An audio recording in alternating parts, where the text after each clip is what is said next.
Good morning and welcome to GMF Renewed Day by Day. What you say to yourself about yourself and about your own life is very important. Perspective is really important. Yesterday, napag-aralan natin ang 3 sa 5 ideas about perspective using 1 Peter. Number 1 is remember who owns you. Alalahanin mo kung sino ang nagmamay-ari sa iyo.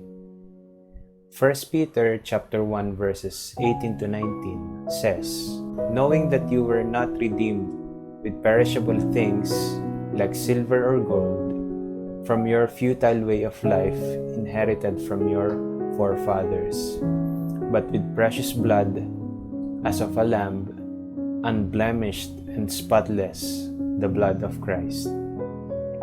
Secondly, renew your oath of obedience. The whole point of our salvation is to bring us into obedience to Christ. Third is remain faithful in biblical conviction. Let us be strong in our convictions and faithful to biblical convictions.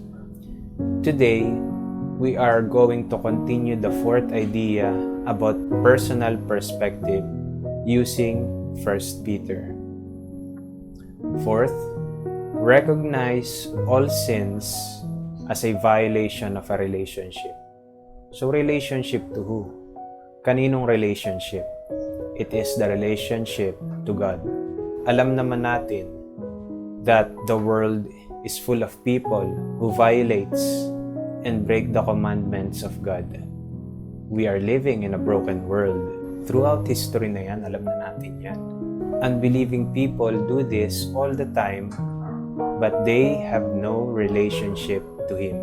Ito ay violation ng law of God na magre-resulta sa kanilang judgment. Pero we believers have a different condition kasi we are children of God. Siya ang ating Ama. He has caused us to be born into His family spiritually.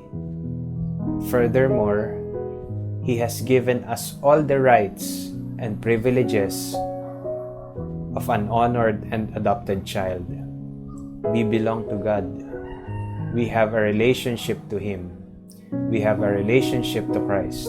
Kasalanan or sin for us is not simply violating the law of God. Hindi lang ito basta-basta pag-violate ng law ni God. It is breaching a relationship. Ang kasalanan para sa atin ay hindi lang paglabag sa kanyang mga utos, kundi ito'y pagputol ng relationship natin sa Kanya. Basahin natin ang 1 Peter chapter 1 verses 14 to 16. As obedient children, do not be conformed to the former lusts which were yours in your ignorance. Let us not live the life before we are saved. Huwag na tayong bumalik sa ating pagiging makamundo, gaya ng lusts of the flesh, lusts of the eyes, and the pride of life.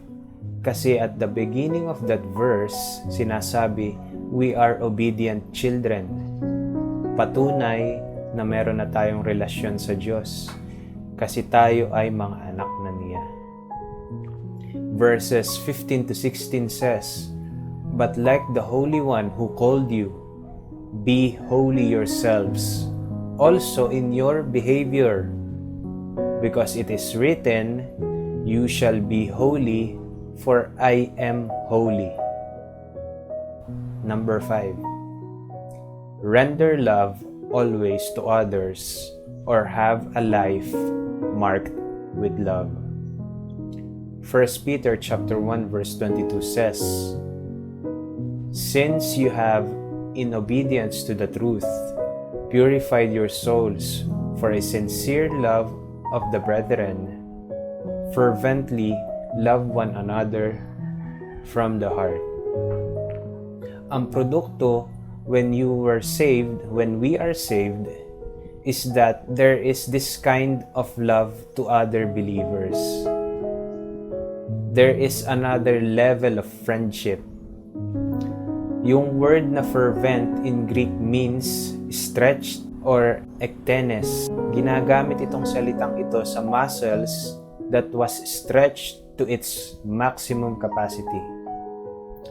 Sinasabi ni Peter na magmahal tayo to the maximum capacity to stretch.